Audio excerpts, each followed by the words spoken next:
এতগুলো লোকের ভেতরে, এই জাতির ভিতরে মুসলমানদেরকেও আমরা চিনি, কিন্তু এমন একটা গোষ্ঠী আছে,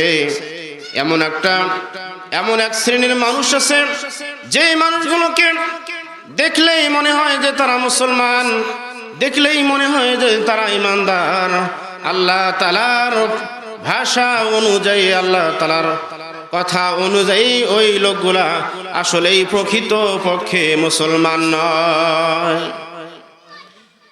সেই লোকগুলো কারণ, ওই লোকগুলোকে কি বলা হয়? ওই লোকগুলো হচ্ছে মুনাফিক। কি নাম বললেন? মুনাফিক। মুনাফিক সম্পর্কে সংক্ষিপ্ত সময়ে আমি আপনাদের সামনে আলোচনা পেশ করতে যাচ্ছি। প্রিয় উপস্থিতি, পৃথিবীর ইতিহাসে ইহুদি নাসারা, অন্য ধর্মের, অন্য গোত্রের লোকেরা যত না ইসলামের ক্ষতি করেছে, তার চাইতে সব চাইতে বেশি বড় ক্ষতি করেছে হচ্ছে মুনাফিকরা। কথা বলেন ঠিক কিনা? মুনাফিকরা পৃথিবীর ইতিহাসে সবচাইতে বেশি ক্ষতি করেছে। এরা হচ্ছে মুনাফিক। তারা মুসলমানদের সঙ্গেও আছে, আবার কাফেরদের সঙ্গেও তারা আছে।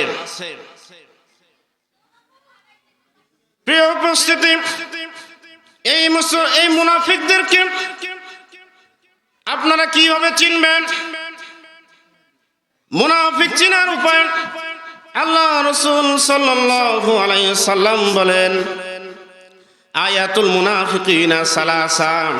মুনাফিক চিনার উপায় প্রধানত তিনটা গুণ যেই মানুষের ভিতরে তোমরা পাবা, ওই মানুষগুলোকে তোমরা বুঝে নেবে তারা হচ্ছে মুনাফিক।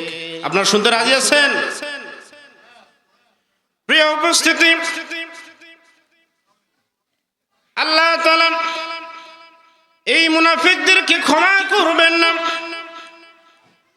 আমি যে আয়াত পড়েছি, ইস্তাগফির লাহুম আও লা তাস্তাগফির লাহুম, আল্লাহ তাআলা নবীকে বলেন, হে নবী, তুমি তাদের জন্য দোয়া করো অথবা না করো। ইন তাস্তাগফির লাহুম, তাদের জন্য যদি তুমি দোয়া করো ৭০ মাররাতান ফালা ইয়াগফিরুল্লাহু লাহুম, ৭০ বার যদি তার জন্য দোয়া করো, এমনকি তার চাইতেও যদি বেশি তুমি তার জন্য দোয়া করো, আল্লাহ তাআলা বলেন ফালা ইয়াগফিরুল্লাহু লাহুম, আল্লাহ তাআলা তোমার দোয়াও কবুল করবে না। আল্লাহু আকবার। আল্লাহ নবী নিজে যদি মুনাফিকের জন্য দোয়া করে, সেই দোয়া আল্লাহ তাআলা কবুল করবেন না। সম্মানিত উপস্থিতি, পৃথিবীর ইতিহাসে মুনাফিকের সর্দার, যার নামটা আমরা চিনি, আব্দুল্লাহ ইবনে উবাই ইবনে সুল্লু মুনশি। এই আব্দুল্লাহ ইবনে উবাই ইবনে সুল্লু মুনশি রাসূলের সঙ্গে এক কাতারে নামাজ পড়েছে, মাঝে মাঝে ইকামত দিয়েছে, লম্বা জামা পড়েছে, লম্বা টুপি পড়েছে, লম্বা দাড়ি রেখেছে, কিন্তু এই লোকটা এত বড় ইসলামের ক্ষতি করেছে, এত সুন্দর তার চেহারা, দেখলেই মনে হয় যে চতুর্থ আসমান থেকে ফেরেশতা নেমে এসেছে। অথচ এই মুনাফিক ইসলামের এত বড় ক্ষতি করেছে, রাসূলুল্লাহ সাল্লাল্লাহু আলাইহি সাল্লামকে হত্যার ষড়যন্ত্র পর্যন্ত করেছে। এই মুনাফিকের সম্পর্কে আল্লাহ তাআলা এই আয়াতের ভিতরে বলেন যে মুনাফিকের জন্য যদি তুমি, আল্লাহ নবীকে বলেন, তুমি যদি দোয়া করো, সেই দোয়া আল্লাহ তাআলা কবুল করবেন না। সম্মানিত উপস্থিতি, আব্দুল্লাহ ইবনে উবাই যেদিন ইন্তেকাল করলেন, দুনিয়া থেকে চলে গেলেন, তার একটি সন্তান, সুন্দর একটি যুবক সন্তান রাসূলুল্লাহ সাল্লাল্লাহু আলাইহি সাল্লামের কাছে গেলেন। নবীজি নামাজের পরে মসজিদে নববীর ভিতরে বসে আছেন, সাহাবীদের সঙ্গে আলোচনা তিনি করতেছেন। বালকটি দৌড় দিয়ে রাসূলের দরবারে উপস্থিত হলো। হওয়ার পরে কান্নাকাটি করতে লাগলো আর বলল, ইয়া রাসূলুল্লাহ, ইয়া হাবিবাল্লাহ, আজকে আমার পিতা এই দুনিয়া থেকে চলে গেছে। ইয়া রাসূলুল্লাহ, আমি বড় অসহায়, আমার বড় কষ্ট হয়, আমার পিতা আজকে দুনিয়া থেকে চলে গেছে। রাসূলুল্লাহ বললেন, তোমার বাবা দুনিয়া থেকে চলে গেছে, আমি কষ্ট পেয়েছি, বলো আমি কি করতে পারি? বালক বলল, ইয়া রাসূলুল্লাহ, আমার বাবা ইন্তেকালের পূর্ব মুহূর্তে আমাকে কিছু ওসিয়ত করেছেন, এই ওসিয়তগুলো আমি আপনাকে শোনাতে চাই। নবীজি বললেন, বলো তোমার বাবা কি ওসিয়ত করেছে আর তোমার বাবাকে? বালক বলল, ইয়া রাসূলুল্লাহ, আমার বাবাকে আপনারা সবাই চেনেন। আমার বাবা আপনার সঙ্গে নামাজ পড়েছে, আপনার সঙ্গে নামাজ পড়েছে, মাঝে মাঝে ইকামত দিয়েছে। আমার বাবা আপনার সঙ্গে মাঝে মাঝে দাওয়াতও খেয়েছেন। ইয়া রাসূলুল্লাহ, ইয়া রাসূলুল্লাহ, আমার বাবা যে ওসিয়ত করেছে তার মধ্যে এক নম্বরে ওসিয়ত, আমার বাবা বলেছে আমি যেদিন দুনিয়া থেকে চলে যাব, ইন্তেকাল করব, দুনিয়ার অন্য কোন সাধারণ মানুষ যাতে আমার গোসল না দেয়, তুমি রাসূলের দরবারে যাবা, রাসূলুল্লাহ সাল্লাল্লাহু আলাইহি সাল্লাম যেন সেখানে উপস্থিত থাকে, আর রাসূল যেন নিজে আমার শরীরে পানি ঢেলে দেয়। রাসূল যাতে, রাসূলের হাত বড় মর্যাদাবান হাত, রাসূলের হাত, রাসূলের হাত হচ্ছে বরকতি হাত। রাসূলের হাতে এত দাম যে হাত দিয়ে ইশারা করেছেন আর আকাশের চন্দ্র দ্বিখণ্ডিত হয়েছে। সুবহানাল্লাহ। রাসূলের হাতের ইশারায় চন্দ্র দ্বিখণ্ডিত হয়েছে। বালক বলতেছে, ইয়া রাসূলুল্লাহ, আমার বাবা চেয়েছে আপনি আমার বাবার গোসল করাবেন, তাহলে হয়তোবা আমার বাবার কবরে কোনো আযাব হবে না। ইয়া রাসূলুল্লাহ, আপনি আমার বাবার গোসল করাবেন আর আপনার থুতু মুবারক আমার বাবার শরীরে লাগিয়ে দিবেন। সম্মানিত উপস্থিতি, রাসূলুল্লাহ বললেন, ঠিক আছে, তোমার এই আবদার আমি পূরণ করব। এবার বালকটি বলল, ইয়া রাসূলুল্লাহ, 2 নম্বরে যে ওসিয়ত, সেই ওসিয়তটা হচ্ছে আমার বাবাকে দুনিয়ার কোনো কাপড় দিয়ে, দামি হোক বা কম দামি হোক, যে কোনো কাপড় দিয়ে আপনি আমার বাবাকে দাফন করাবেন না। আপনি, আমার বাবা আমাকে ওসিয়ত করেছেন রাসূলের গায়ের একটা ব্যবহার করা জুব্বা আমার বাবাকে দিয়ে তাকে যেন কাফন পরানো হয়। রাসূল বললেন, ঠিক আছে, তোমার এই আবদার পূরণ করা হবে। এবার বালকটি বলল, ইয়া রাসূলুল্লাহ, 3 নম্বরে যে ওসিয়ত, সেই ওসিয়তটা হচ্ছে দুনিয়ার কোনো মানুষ আমার বাবার জানাজা পড়াবে না। ইয়া রাসূলুল্লাহ, দয়া করে আমার বাবার 3 নম্বর ওসিয়তটা পূরণ করবেন। 3 নম্বর ওসিয়তটা হচ্ছে আপনি নিজেই আমার বাবার জানাজা পড়াবেন। উপস্থিত সাহাবীদের সবাই কান্না করা শুরু করলো, কান্নার রোল পড়ে গেল।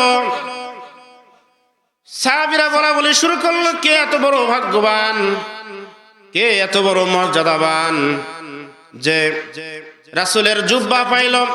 রাসূলুল্লাহ জানাজা পড়াবেন, দোয়া করবেন, রাসূলুল্লাহ নিজে গোসল করাবেন এবং তার থুতু তার শরীরে লাগাবেন। এত বড় ভাগ্যবান ব্যক্তিকে, এত বড় আল্লাহওয়ালা ব্যক্তিকে সবাই বলা বলি শুরু করলো, কান্নাকাটি শুরু করলো আর বলল, আহারে, এই ভাগ্যবান যদি আমরাও হতে পারতাম। সবাই জিজ্ঞাসা করলো, রাসূলুল্লাহ বলেন, বলো তোমার বাবার নাম কি, কে তিনি? বালকটি বলল, ইয়া রাসূলুল্লাহ, ইয়া হাবিবাল্লাহ, আমার বাবার নাম হচ্ছে আব্দুল্লাহ ইবনে উবাই। হযরত ওমর রাগ হয়ে গেলেন। হ্যাঁ, এত বড় কথা, এ সাহস হয় কিভাবে যে সে রাসূলুল্লাহ সাল্লাল্লাহু আলাইহি সাল্লামকে হত্যার ষড়যন্ত্র করেছে, মসজিদে দিরার তৈরি করে সাহাবী সহ রাসূলকে পুড়িয়ে হত্যা করার তারা ষড়যন্ত্র করেছে। উহুদের যুদ্ধে যাওয়ার মাঝপথ থেকে 300 সাহাবী নিয়ে সে পলায়ন করেছে। ইসলামের চরম শত্রু সে, আর তার জানাজা পড়ার জন্য তাকে ওসিয়ত করেছে। এটা হতে পারে না। ওমর বললেন, ইয়া রাসূলুল্লাহ, আপনি তার জানাজা পড়াতে পারবেন না। আল্লাহু আকবার বললেন না, ইয়া রাসূলুল্লাহ, আপনি তার জানাজা পড়াতে পারবেন না, সে ইসলামের চরম শত্রু। রাসূল বললেন, ওমর, এখনো আমার প্রতি ওহী নাজিল হয়, আল্লাহ তো এখনো আমাকে নিষেধ করেন নাই। সুবহানাল্লাহ বলেন। রাসূলুল্লাহ জানাজার সমস্ত প্রস্তুতি সম্পন্ন করলেন, জানাজা দাঁড়িয়ে গেলেন। এবার হাত কান পর্যন্ত উঠাইছেন। সঙ্গে সঙ্গে জিবরাইল আমিন রাসূলের কাছে উপস্থিত হয়ে কানে কানে বলতে লাগলেন, ইয়া রাসূলুল্লাহ, আপনি কান পর্যন্ত হাত উঠাছেন, এই হাত আর আপনি নামাবেন না। আল্লাহু আকবার। কারণ এই লোকটি আপনার বিরুদ্ধে ষড়যন্ত্র করেছেন, ইসলামের বিরুদ্ধে ষড়যন্ত্র করেছেন। ইয়া রাসূলুল্লাহ, ইয়া হাবিবাল্লাহ, আল্লাহ আয়াত নাজিল করেছেন, ইস্তাগফির লাহুম আও লা তাস্তাগফির লাহুম। ইয়া রাসূলুল্লাহ, আপনি তার জন্য দোয়া করেন অথবা না করেন, উভয় তার জন্য সমান। ইন তাস্তাগফির লাহুম, আপনি যদি তার জন্য দোয়া করেন ৭০ মাররা, আপনি যদি ৭০ বারও বেশি আপনি যদি দোয়া করেন, ফালাইয়াগফিরাল্লাহু লাহুম, আল্লাহ তাআলা তাকে ক্ষমা করবেন না। আল্লাহু আকবার। এরকম মুনাফিক বাংলার জমিনে আছে না নাই? টুপি মাথায়, লম্বা পাগড়ি মাথায়, লম্বা দাড়ি মাথায়, লম্বা জুব্বা গায়ে, একই কাতারে নামাজ পড়ে, মসজিদে নামাজ পড়ে, বড় বড় কথা বলে মঞ্চে, কিন্তু তারা ইসলামের ষড়যন্ত্র করেছে। আলেম ওলামাদেরকে মিথ্যা মামলা দিয়ে তারা জেলখানার মধ্যে তারা ঢুকিয়েছে। কথা বলেন ঠিক কিনা? আমরা দেখেছি কোরআনের পাখি আল্লামা দেলোয়ার হোসেন সাঈদীকে, তাকে ফাঁসির জন্য সেই সাহাবাকে কারা আন্দোলন করেছিল। এক রকমের নামধারী মুসলমান, সে টুপি, আপনারা দেখেছেন বিভিন্ন মিডিয়ার মাধ্যমে, টুপি মাথায়, জুব্বা গায়ে, তারা আল্লামা দেলোয়ার হোসেন সাঈদীর ফাঁসি নিয়ে তারা আন্দোলন করেছিল। কথা বলেন ঠিক কিনা?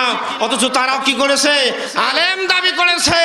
আসলে তো তারা আসলে আলেম নয়, তারা আলেম নামে হচ্ছে সবচাইতে বড় জালেম। কথা বলেন ঠিক কিনা? সম্মানিত উপস্থিতি, এইরকম জি জালেম যারা কোরআনের কথা, তারা জালেম। সূরা বাকারার মধ্যে আল্লাহ তাআলা বলেন, ওয়া মিনান নাসি মান ইয়াকুলু আমান্না বিল্লাহ, কিছু মানুষ আছে, কিছু মুনাফিক আছে, তারা বলে আমান্না বিল্লাহ, আমরা আল্লাহর উপর ঈমান এনেছি, ওয়া বিল ইয়াউমিল আখির, আর কিয়ামত দিবসের প্রতি ঈমান এনেছি, ওয়া মা হুম বিমুমিনিন। আল্লাহ তাআলা বলেন, তারা যতই বলুক আল্লাহর প্রতি ঈমান এনেছি, রাসূলের প্রতি ঈমান এনেছি, আখিরাতের প্রতি ঈমান এনেছি, তাদের যতই তার সুরত যতই ভালো হোক না কেন, আল্লাহ তাআলা বলেন ওয়া মা হুম বিমুমিনিন, তারা প্রকৃতপক্ষে মুসলমান নয়। কথা বলেন ঠিক কিনা? সম্মানিত উপস্থিতি,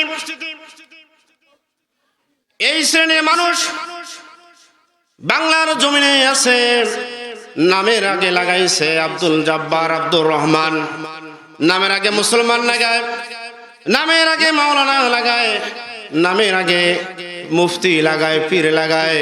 কিন্তু এই সমস্ত মানুষগুলো, তারা উপরে ভালো লেবাস, কিন্তু তারা উপরে যতই ভালো লেবাস হোক, কিন্তু তারা আসলে ভিতরে ভিতরে তারা মুনাফিকি করেছে।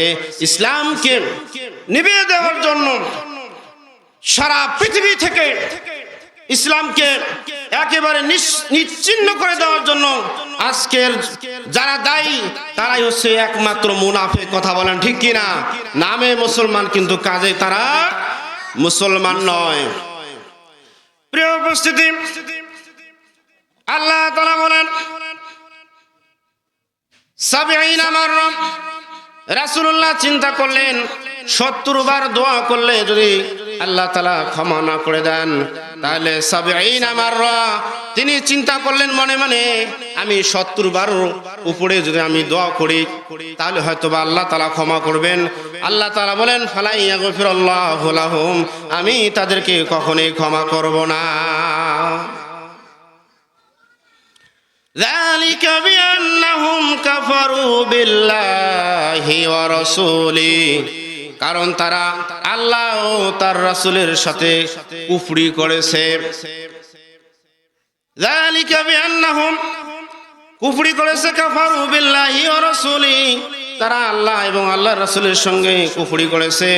আল্লাহু লা ইয়াহদিল কওমাল ফাসিকিন, কারণ তার আর আল্লাহ তাআলা বলেন আর আল্লাহ তাআলা অবাধ্য সম্প্রদায়কে কোনো সময়ে তাদেরকে পথ প্রদর্শন করবেন না।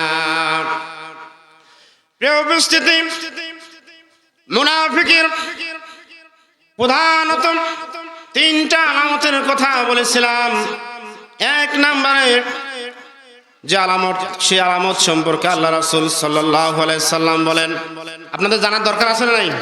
এই মুনাফিক চেনার দরকার আছে না নাই? মুনাফিক আপনি হিন্দুদের মাঝে পাবেন না, ইহুদিদের মাঝে পাবেন না, খ্রিস্টানদের মধ্যে পাবেন না। মুনাফিক যদি আপনাকে খুঁজতে হয়, আপনাকে মুসলমান ধর্মের মানুষদের ভিতরে আপনাকে মুনাফিকই খুঁজতে হবে, ঠিক কিনা বলেন? মুনাফিক যদি খোঁজেন। সম্মানিত উপস্থিতি, 1 নম্বরে আল্লাহ রাসূল সাল্লাল্লাহু আলাইহি সাল্লাম বলেন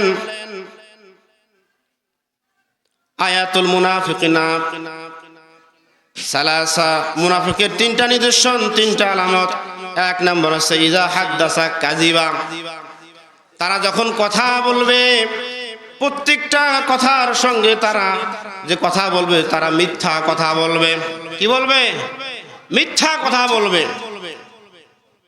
তারা যখন কথা বলবে মিথ্যা কথা বলবে। সকালে এক কথা বলবে, বিকেলে আরেক কথা বলবে। সকালে এক কথা, বিকেলে আরেক কথা। আছে না এরকম? আছে, আমাদের ভিতরেই আছে। সকালে এক কথা, বিকেলে এক কথা, মঞ্চে এক কথা, মঞ্চের বাইরে আরেক কথা, ওয়াজ মাহফিলে এক কথা, গানের প্যান্ডেলে আরেক কথা। কথা বলেন ঠিক কিনা? এরকম আছে না নাই? এরকম নেতার চরিত্র আছে না? আছে। বুঝতে হবে যারা দুমুখী তারা হচ্ছে মুনাফিক। 2 নম্বরে নবীজি বলেন ওয়াইদা তুমিনা খানা, আর 2 নম্বরে তারা কোনো কিছু বিষয়ে ওয়াদা করলে সেই ওয়াদা ঠিক রাখতে পারে না, সেই ওয়াদা ভঙ্গ করবে। আছে না নাই? এই শ্রেণীর মানুষ আমাদের বাংলাদেশে খুঁজে পাওয়া যায় না, না যায়।